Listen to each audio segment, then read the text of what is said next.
Hello everyone, I'm Sonam Kotwal, a vocational trainer and my domain is retail. I'm working in Government Girls High School Suhanjana under the guidance of Empower Pragati.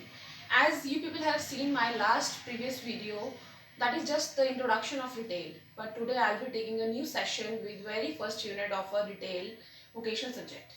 Fine मैं आपको बता दूं कि जैसे कि आप देख सकते हैं हमारा ये यूनिट 1 इंट्रोडक्शन टू रिटेलिंग के साथ डील करेगा। फर्स्ट सेशन जो रहेगा that is basics of retailing. ठीक है, तो रिटेल को इंट्रोड्यूस आपको बताने रिटेल में बताने से पहले आपको मैं सप्लाई चेन मैनेजमेंट के बारे में बताना चाहूँगी। इसको एसएमपी कहा जाता है। ये एक पूरी चेन होती है जो कि मैन्युफैक्चरर से स्टार्ट होती है और हमारे एंड यूजर्स पे खत्म होती है। मैन्युफैक्चरर जैसे कि नाम ही बता रहा है, मैन्युफैक्चरर वो फर्म होती है, वो यूनिट होती है जो किसी प्रोडक्ट को बनाती है, मैन्युफैक्चर करती है। जैसे अगर हम एग्जांपल लें डव सोप का, डव सोप को बनाने के पीछे कुछ रॉ मटेरियल्स का यूज किया जाता है एंड उन रॉ मटेरियल्स को मिक्स करके ये प्रोडक्ट जिस यूनिट में बनता है उसको हम मैन्युफैक्चरिंग यूनिट कहते हैं। जब यहाँ पे आपका सोप प्रिपेयर हो जाता है फिर वो हो जाता है हमारे होलसेलर्स के पास। होलसेलर्स क्या करते हैं, they always take these products in a bulk. Bulk mean ज्यादा क्वांटिटी में वो प्रोडक्ट्स को लेके आते हैं।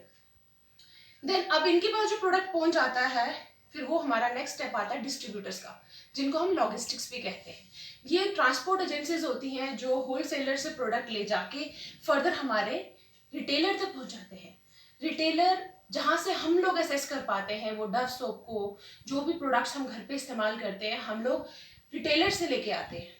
आप लोगों के घर के पास भी आपने देखा होगा करियाना शॉप्स होती हैं, कुछ सुपर मार्केट्स होती हैं, जैसे इजी डे हो गया, विशाल मेगा मार्ट हो गया। आप लोग यूजुअली क्या करते हो, यहीं से प्रोडक्ट्स परचेज करते हो। बट यहाँ तक पहुँचने के लिए पीछे जो चेन फॉलो हो रही है ये हमारा पूरा सप्लाई चेन में इंक्लूड होता है। नाउ रिटेलर के पास जब प्रोडक्ट आ जाता है तो customers are usually called as the king of the market. Why? Because customers क्या करते हैं, रिटेलर से प्रोडक्ट्स लेते हैं in exchange of money, and we are the customers, we are taking the products in return of the money, and customers के बाद जो finally होते हैं वो end users होते हैं। there is a very minute difference, but the difference is very important between your customers and end users.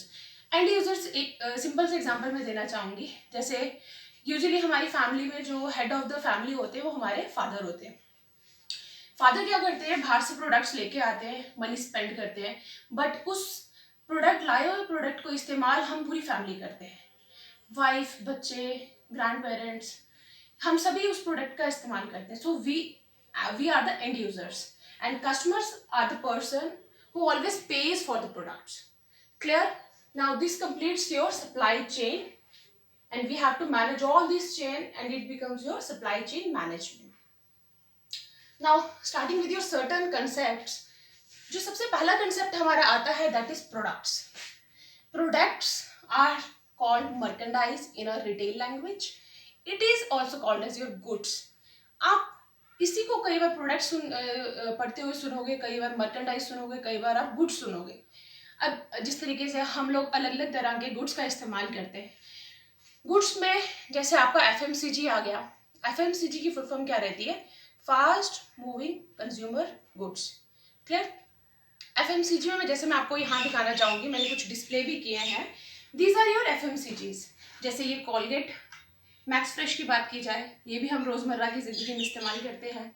हैंको detergent हो गया, डव सोप हो गया, योर पतंजलि हैंड वॉश जो आजकल हम लोगों को काफ़ी ज़रूरत पड़ी इस कोविड-19 से लड़ने के लिए। Then we have Johnson baby powder, then again Dove shampoo, we have Rexona soap. These are few examples of your FMCG products. Fine. Now next category जो हमारे प्रोडक्ट्स की रहती है वो इलेक्ट्रॉनिक्स की रहती है। इलेक्ट्रॉनिक्स भी हम अपने घरों में कितने इस्तेमाल करते हैं, fan, then your refrigerator, washing machines, ये सभी चीज़ें जो हैं ये हमारे लिए मर्केंडाइज होती हैं। गैजेट्स में आगे मोबाइल्स आ गए, टैब्स आ गए। क्लियर? तो ये हमारी पहला कंसेप्ट था प्रोडक्ट्स के बारे में। Hope the concept are clearing to you.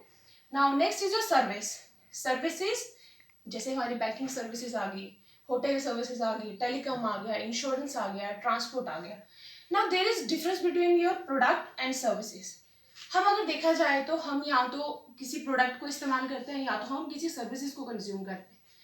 अगर हम किसी होटल में जाते हैं, हम होटल में जाके कुछ मेन्यू से डिसाइड करके कुछ खाते हैं पीते हैं एंड वी पे फॉर दैट, तो that is a kind of service जो होटल हमें प्रोवाइड कर रहा है। फाइन। बैंकिंग होगी, बैंकिंग में हम एक जगह से दूसरी जगह अपने ट्रांजेक्शन्स करवा रहे हैं, हम पैसा डाल देते हैं, वी आर नॉट सीइंग कि हमारा पैसा कैसे मूव कर रहा है, but we are feeling the services. Services को आप फील कर सकते हो but you can't see it. Right. Now next is your customers. Customers are also called as buyers. Buyers, जैसे मैंने आपको यहाँ पे भी इंट्रोड्यूस किया, हमारे कस्टमर्स क्या होते हैं? The person who buys product in exchange of money to fulfil his needs and desires. Obviously human beings की needs not needs but desires कभी भी फुलफिल नहीं हो पाती। We have unlimited desires, but इसको फुलफिल जो किया करते हैं वो कस्टमर्स कहलाते हैं। एंड हमेशा कस्टमर्स ये चीज़ें किससे खरीदता है? Retailers. Then retailer and seller. Retailer को सेलर भी कहा जाता है बिकॉज ये एक इंडिविजुअल होता है या फिर फर्म होती है that provide goods and services to customers at right time and right place. Now this is very important, right time and right place. अगर किसी कस्टमर को सही टाइम पे कोई प्रोडक्ट नहीं मिल पाता है एंड उसकी अवेलेबिलिटी उसके नियर बाय एरियाज में नहीं होती है, तो उस प्रोडक्ट को बनाने का जो मेन मोटिव है वो ही खत्म हो जाता है। तो जब भी हम रिटेलर का मेन काम रहता है कि हर एक एरियाज़ के पास पास हम भी देखेंगे, जैसे हमारे घरों के पास करियाना शॉप्स कितने नियर बाय रहती है, हमारे डिपार्टमेंटल स्टोर्स कितने नियर बाय रहते हैं, वो इसलिए कि ताकि हमारे पास जो हम प्रोडक्ट खरीदना चाहें वो राइट टाइम पे और राइट प्लेस पे हमें मिले। Then is your now comes the term your retail. The whole of the subject retail comes here. It is a business deal in which the seller sells small quantities of goods to the customer as per their needs. Retail is a business. Now it includes three parties: your seller, buyer, and your end users. Fine? Seller, buyer, and product. इसके बीच में हमारा deal करता है retail. Seller buyer को जो product cell कर रहा है, इस पूरे बिजनेस को हम रिटेल कहते हैं। Clear? So now I think whole of the concepts are clear to you.